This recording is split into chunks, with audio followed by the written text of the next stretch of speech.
Hey guys, welcome to your YouTube channel. It's Ankita Choubey और ये है हमारे यूनिट 3 का पार्ट 2। तो जल्दी से हम लोग डिस्कशन कर लेते हैं क्या सारे क्वेश्चन है। The maximum theoretical capacity is, अगर हम मैक्सिमम थ्योरेटिकल कैपेसिटी की बात करते हैं तो वो होती है 1000 V/S। ये जो 1000 V/S जो आप देख रहे हैं यहाँ पे जो आपका V है और S है, इसको हम देख लेते हैं कि V किसे कहते हैं और S किसे कहते हैं। तो जो आपका v है ये कहलाता है वेलोसिटी इन किलोमीटर पर आवर, और इसके बाद s होता है आपका stopping pulse level of velocity, c होता है आपका कैपेसिटी पर लेन। ठीक है, तो v क्या है आपका वेलोसिटी है और c क्या है आपका, मतलब कि s क्या है आपका stopping distance pulse length of velocity.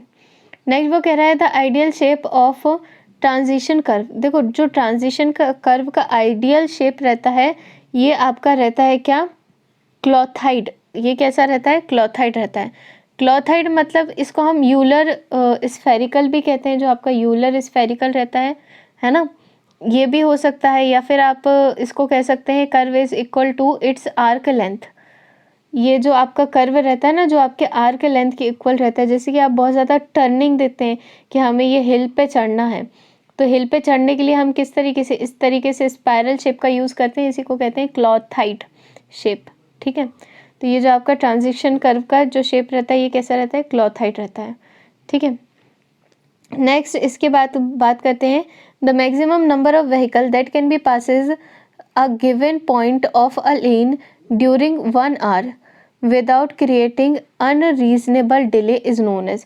अगर देखो कोई भी बिना डिले करे हुए आपने एक लाइन मार्क कर दी, अब आप देख रहे हो कि इसमें से मैक्सिमम कितने आपके व्हीकल पास हो रहे हैं, तो इसको हम क्या कहते हैं, इसको हम कहते हैं dear traffic density of the lane, है ना। इसको आप क्या कहेंगे, इसको आप कहते हैं ट्रैफिक डेंसिटी नहीं, प्रैक्टिकल कैपेसिटी ऑफ लेन कहते हैं। इसको क्या कहेंगे आप कहेंगे इसको प्रैक्टिकल कैपेसिटी ऑफ लेन, है ना। अगर डिले को भी कैलकुलेट करोगे तो ट्रैफिक डेंसिटी आ जाएगा, और डिले को जहाँ पे हम नहीं कैलकुलेट करते वहाँ पे हम कहते हैं प्रैक्टिस कैपेसिटी, प्रैक्टिकल कैपेसिटी, कि आपकी प्रैक्टिकली कितनी कैपेसिटी है आपकी लेन की। नेक्स्ट वो कह रहा है road makers along road form the edge of the curve should not be less than. जो आपके रोड मेकर्स जो रहते हैं, जो आपका कर्व बनाते हैं, कुछ ऊंचा सा दिखता है पाथ वे, आपको यहाँ पे पेडेस्ट्रियल वे भी दिखता है ना, जो कुछ हाइट पे रहता है, ये कुछ इस तरीके से, है ना। तो ये जो आपका पाथवे है ये, है ना, ये इस तरीके से यहाँ पे आपका रोड रहता है, ये आपका रोड है।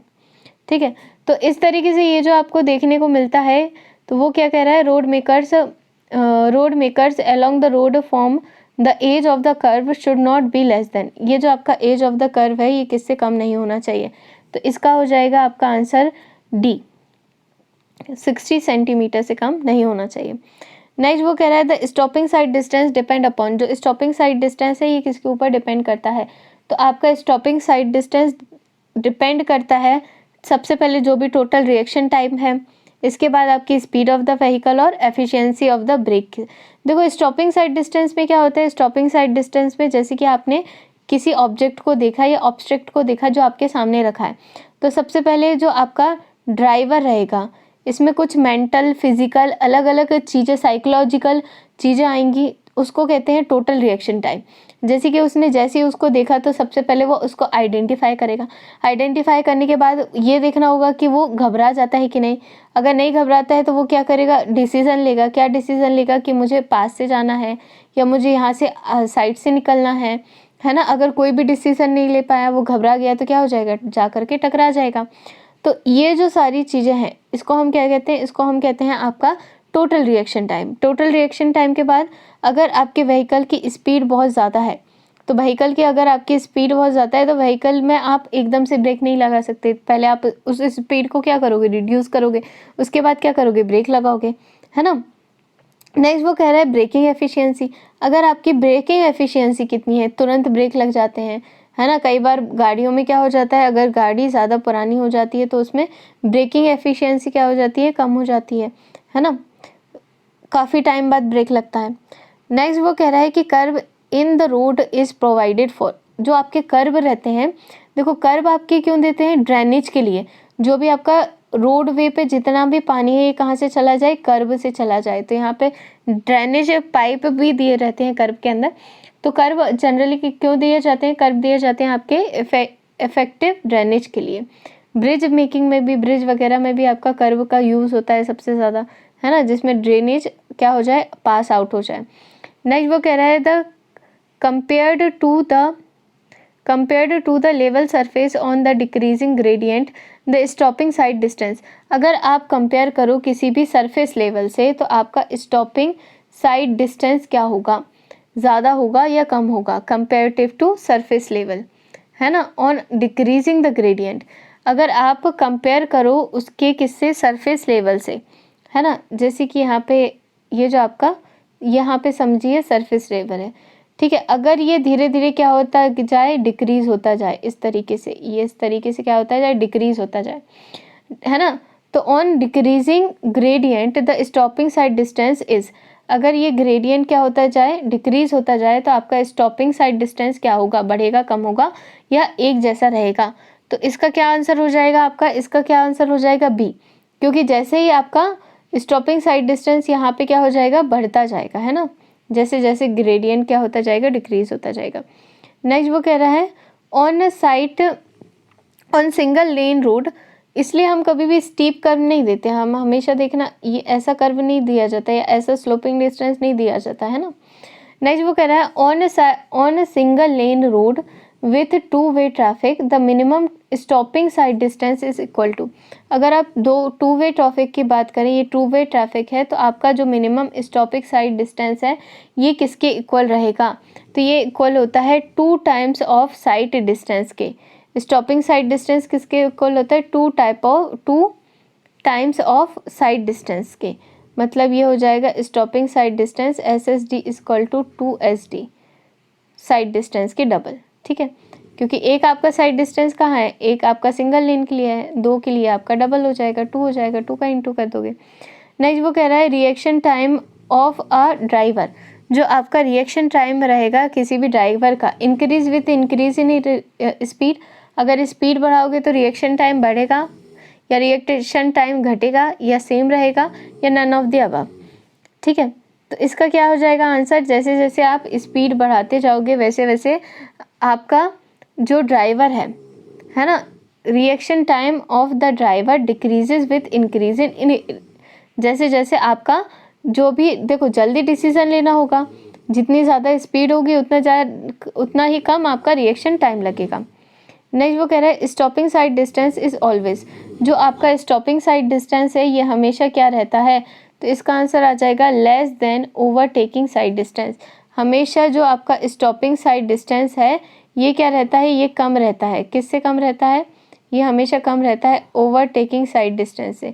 ओवरटेकिंग साइड डिस्टेंस क्या होता है, जैसे कि आपको किसी को ओवरटेक करना है ना, जैसे कि आप यहाँ पे, ये आपकी गाड़ी है, ये है आपकी गाड़ी, ये इसके बाद ये एक और ट्रक है ना, और यहाँ से क्या हो रहा है, एक और ट्रक आ रहा है इस डायरेक्शन में। अब मुझे क्या करना है, मुझे ओवरटेक करना है। तो ये जो ओवरटेकिंग साइड डिस्टेंस है ना, ये हमेशा स्टॉपिंग साइड डिस्टेंस के क्या रहेगा, से कम रहेगा, ठीक है। तो ये जो आप ओवरटेक करने के लिए जो आपको डिस्टेंस रहता है इसी को कहते हैं ओवरटेकिंग डिस्टेंस, ठीक है। साइड डिस्टेंस क्या होगा, जैसे कि अब मैं यहाँ पे व्हीकल चला रही हूँ, ये मेरा पूरा ट्रैफिक है, तो मेरे को कहीं पे रुकना है तो मैं क्या करूँगी, कुछ साइड डिस्टेंस लूँगी और मैं क्या हो जाऊँगी, यहाँ पे रुक जाऊँगी। तो ओवरटेकिंग अलग है और साइड डिस्टेंस अलग है ना। इतना समझ में आया आपको। इसके बाद आगे हम बात करते हैं, आगे क्या कह रहा है, आगे कह रहा है with increase in speed of the traffic stream the maximum capacity of the लेन। अगर आपका ट्रैफिक की स्पीड को अगर बढ़ा दिया जाए तो जो आपकी मैक्सिमम लेन कैपेसिटी है ये कम हो जाएगी, बढ़ जाएगी, क्या हो जाएगी। अगर आपकी स्पीड बढ़ेगी ट्रैफिक की तो पहले ये क्या होगी, पहले तो ये क्या हो जाएगी, आपकी जो भी कैपेसिटी है लेन की ये पहले तो बढ़ जाएगी, मगर धीरे धीरे जैसे जैसे स्पीड बढ़ती जाएगी तो एक टाइम ऐसा आएगा जहाँ पे ये क्या होने लगेगी, अपनी मैक्सिमम लिमिट को रीच कर जाएगी। और इसके बाद क्या होने लगेगी, इसके बाद ये आपका जो भी मैक्सिमम को रीच करने के बाद ये क्या होने लगेगी, फिर से डिक्रीज़ होने लगेगी। तो क्या आएगा, first increase and then decrease after reaching a maximum, है ना। देखो कैसे आपका, देखो अगर आप स्पीड बढ़ा रहे हो तो ठीक है, आपके व्हीकल क्या हो रहे हैं, जल्दी जल्दी पास आउट हो रहे हैं। तो जल्दी जल्दी पास होने के कारण आपने क्या कर दिया, इसकी पहले तो इसकी जो भी आपके लिमिट है इसको डिक्रीज़ कर दिया। अब यहाँ पे अगर ये जो आपके व्हीकल हैं जैसे जैसे स्पीड बढ़ती जाएगी वैसे वैसे ज़्यादा से ज़्यादा लोग क्या करेंगे, इसको एक्सेस करेंगे, तो ट्रैफिक वॉल्यूम क्या होता जाएगा, बढ़ता जाएगा बढ़ता जाएगा। तो एक टाइम बाद ये जो आपकी ट्रैफिक स्पीड है ये क्या हो जाएगी, कम हो जाएगी, क्योंकि अगर स्पीड ज़्यादा है तो एक्सीडेंट होने के चांसेस ज़्यादा हो जाएंगे, इसलिए आपकी कैपेसिटी क्या हो जाएगी, कम हो जाएगी।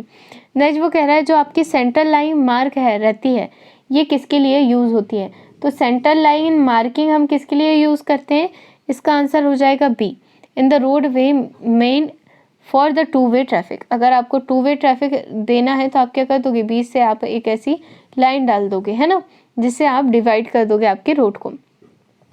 नेक्स्ट कह रहा है the best interchange that can be provided with, अगर आपको बेस्ट इंटरचेंज देना है तो ये आप कैसे दे सकते हो, तो इसका आंसर आ जाएगा फुल क्लोवर लीव से। ये जो आपकी ये फुल क्लोवर लीव है ना, फुल क्लोवर लीव में देखिए आप कितने सारे आप डिस्टेंस दे पा रहे हो।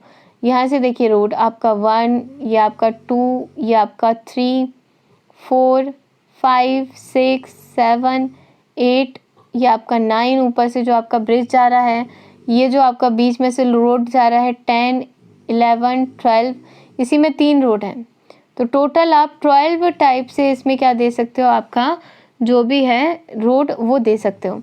नेक्स्ट वो कह रहा है पार्किंग फैसिलिटी में be classified into, parking facilities कितने पार्ट में क्लासिफाइड होती हैं। तो अगर हम पार्किंग फैसिलिटीज़ की बात करें तो आपकी जो पार्किंग फैसिलिटीज़ हैं ये क्लासिफाइड होती हैं कितने पार्ट में डियर, 2 पार्ट में, है ना, 2 पार्ट में होती है। एक तो आपका साइट, एक तो सेपरेट रहती है जहाँ पे आप पार्किंग को सेपरेटली देते हो, और एक होती है रोड के साइड में, है ना। तो कितने टाइप की होती हैं ये, 2 टाइप की होती हैं, ठीक है। नेक्स्ट हम आगे बात करते हैं, तो आगे वो क्या कह रहा है, आगे वो कह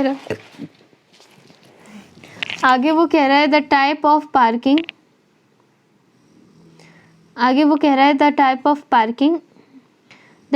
parking in which vehicle are parked along the kerb, वो कौन सी पार्किंग है जिसमें हम कर्ब के अलोंग आपकी पार्किंग करते हैं व्हीकल की, तो इसका आंसर हो जाएगा ए, उसको हम कहते हैं कर्ब पार्किंग। जो आपकी सबसे अच्छी अप्रोप्रिएट पार्किंग होती है वो 90 डिग्री पे होती है। Which of the parking facility is convenient for all type of use, तो ये क्या आ जाएगा 90 डिग्री। ये जो आपका 90 डिग्री पार्किंग सिस्टम रहता है ना, यहाँ से आपको कार लानी है और यहाँ पे पार्क कर देनी है, तो ये क्या रहती है, सबसे ज़्यादा कन्वीनियंट रहती है। इनकन्वीनियंट कितनी रहेगी, 30 डिग्री की सबसे ज़्यादा इनकन्वीनियंट पार्किंग सिस्टम रहती है। नेक्स्ट वो कह रहा है the number of parking spacing for the curve of 5.9 metre and having the curve length as 5। अब आपको क्या बताना है, आपको नंबर ऑफ पार्किंग स्पेस बताना है ना, नंबर ऑफ पार्किंग स्पेस बताना है किसके लिए, कर्व के लिए, जो कितना है 59 मीटर का है। और इसमें जो आपकी कार लेंथ या कार की जो लेंथ है ये कितनी है आपकी 5 है। तो देखो इसको कैलकुलेट कैसे करेंगे, जो भी आपका कर्व लेंथ होता है तो कर्व लेंथ का कैलकुलेशन करने के लिए नंबर ऑफ पार्किंग स्पेस को निकालने के लिए हम क्या करते हैं, हम करते हैं 59 क्या है आपकी कर्व की लेंथ है। अब आपकी जो एक कार है, एक कार की लेंथ कितनी है 5, तो हम इसमें 5 में प्लस कर लेते हैं 9 क्यों प्लस कर रहे हैं, 9 इसलिए प्लस कर रहे हैं क्योंकि व्हीकल को पास होने के लिए भी कुछ ना कुछ डिस्टेंस चाहिए होता है ना। जैसे कि आपकी ये एक कार पार्क करी, उसके बाद आप क्या करोगे, एक और कार पार्क करोगे, तो इसके बीच का डिस्टेंस कितना रहता है 0.9, इसलिए हम क्या कर रहे हैं 0.9 यहाँ पे ऐड कर देंगे, तो ये क्या हो जाएगा 59/5.9 जो हो जाएगा 10। तो इस तरीके से आपका जो नंबर ऑफ पार्किंग है ये कितनी आ जाएंगी 10 आएगी। नेक्स्ट वो कह रहा है the place allotted for only parking is called, खाली पार्किंग के लिए जो आपको प्लेस अलॉट की जाती है उसको क्या कहते हैं, पार्किंग लॉट कहते हैं। नेक्स्ट वो कह रहा है in 90 degree parking the curve is 25 metre the parking spaces, एक आपका क्या दिया है, आपका 90 डिग्री में आपकी पार्किंग दी है, ठीक है। 90 डिग्री में क्या दिया आपके, पार्किंग दी है। और ये जो पार्किंग की कर्ब लेंथ है, ये जो आपकी लेंथ है ना पार्किंग की, ये कितनी है, ये दी है आपको 25 मीटर। यहाँ पे आप ला करके आपकी कार पार्क कर सकते हो। तो ये क्या कह रहा है, जो आपका पार्किंग स्पेस है ये कितना होगा। देखो इसको कैलकुलेट करने के लिए हम क्या करेंगे, इसको कैलकुलेट करेंगे हम इस तरीके से। सबसे पहले तो हम आपका डिस्टेंस निकाल लेंगे, उसके बाद क्या करोगे 25 डिवाइडेड बाय 2.5 जो हो जाएगा 10 के बराबर। तो आप क्या हो जाएगा इसमें, जो भी पार्किंग स्पेसिंग हो जाएगी वो कितनी हो जाएगी, 10 हो जाएगी। नेक्स्ट वो कह रहा है the most convenient method of parking is, सबसे ज़्यादा इनकन्वीनियंट मेथड कौन सी है पार्किंग की, तो ये होती है 30 डिग्री की, क्योंकि हर कोई व्हीकल को आप 30 डिग्री पे टर्न नहीं कर सकते पार्किंग करते टाइम, तो सबसे ज़्यादा इनकन्वीनियंट रहता है 30 डिग्री का। नेक्स्ट वो कह रहा है अ gradient intersection may be provided if the PCU क्या है, पैसेंजर कार यूनिट एक्सीडेड। तो क्या कह रहा है, आपका इंटरसेक्ट जो भी आपका ग्रेडियंट है, ये जो आपका ग्रेडियंट है इसमें आप इंटरसेक्ट कब दोगे, है ना, आपको कब इंटरसेक्शन देना पड़ेगा। तो इंटरसेक्शन की बात करें तो इंटरसेक्शन कब देना पड़ेगा डियर, आपको इंटरसेक्शन आपको देना पड़ेगा, इंटरसेक्शन आपको देना पड़ेगा, कब देना पड़ेगा, जब आपका 10,000 से ज़्यादा हो जाएगा, है ना। तो इस कंडीशन में हमें क्या देना पड़ेगा, एक इंटरसेक्शन देना पड़ेगा।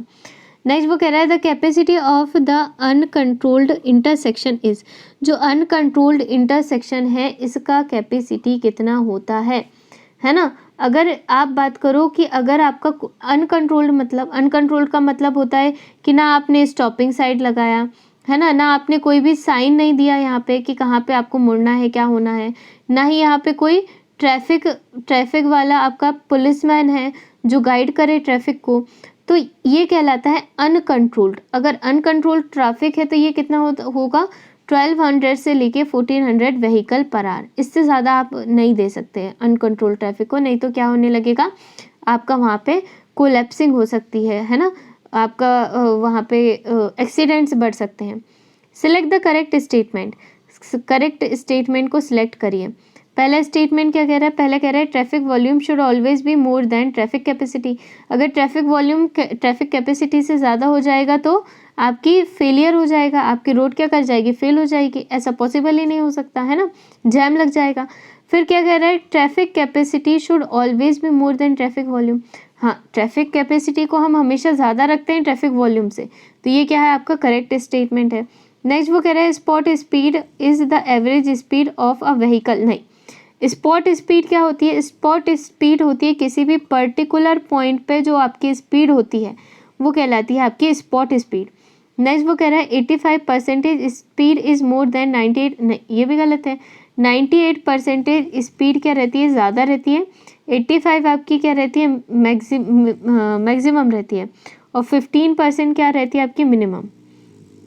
नेक्स्ट वो कह रहा है कि on a single lane road with 2-वे traffic the minimum stopping sight distance is equal to, जो आपका अगर 2-वे ट्रैफिक है तो इस कंडीशन में आपका मिनिमम साइड डिस्टेंस किसके बराबर होगा, तो क्या आ जाएगा 2 time of the stopping speed के बराबर होगा। अब ये जो आपका 50 नंबर का क्वेश्चन है, इस 50 नंबर के क्वेश्चन में मैं आपको कुछ फॉर्मूले और कुछ इंपॉर्टेंट चीज़ें यहाँ पे मैं बता देती हूँ। तो देखिए जो आपका ब्रेकिंग जहाँ से हो सकता है क्वेश्चन बन जाए, है ना, तो यहाँ पे हम कुछ फॉर्मूले जान लेते हैं।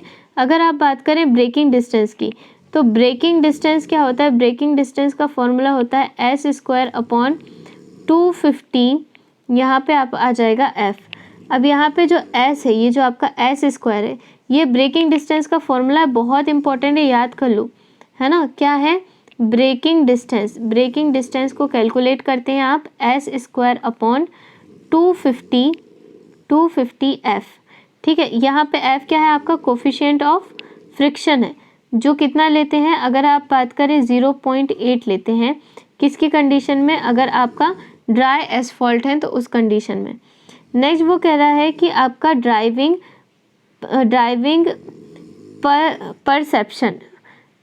परसेप्शन या रिएक्शन का फॉर्मूला, ड्राइविंग परसेप्शन का या रिएक्शन का फॉर्मूला क्या होता है, तो ड्राइविंग परसेप्शन या रिएक्शन का अगर हम बात करें इसके फॉर्मूले की, तो ये होता है 0.278 0.278 VT। यहाँ पे VT क्या है? V है आपका डिज़ाइन स्पीड, ये जो आपका है ये क्या है? डिज़ाइन स्पीड है ना, ठीक है। और T क्या है? आपका ब्रेकिंग टाइम है। T क्या है? आपका ब्रेकिंग टाइम है कि कितना आपका ब्रेकिंग टाइम है जहाँ पे आपकी गाड़ी क्या हो गई? रुक गई। नेक्स्ट आगे हम बात करते हैं कुछ और इम्पोर्टेंट फॉर्मूलेस की। और क्या है आपका, इसके बाद अगर हम बात करें कि आपका जो भी आपका ब्रेकिंग डिस्टेंस हो गया, आपका परसेप्शन हो गया, है ना। सो यहाँ पे हमने सारी चीज़ें कवर अप कर ली हैं, ठीक है। यहाँ पे सारी चीज़ें हो गई यहाँ तक। तो अगर आपको इसमें कोई भी डाउट है या क्वेरी है तो आप कमेंट करके पूछ सकते हैं मुझसे। और आपके सारे PDF अवेलेबल हैं, आपकी जो भी टेलीग्राम चैनल है मेरा, वहाँ पे जाके आप उनको अवेल कर सकते हैं। Thanks for watching my video, best of luck for you guys. और मैं यहाँ कोशिश करूँगी कि 5th यूनिट का भी आपका ऑब्जेक्टिव टाइप दे दूँ। So thanks for watching my video. Video अच्छा लगा तो लाइक करें, शेयर करें, सब्सक्राइब करें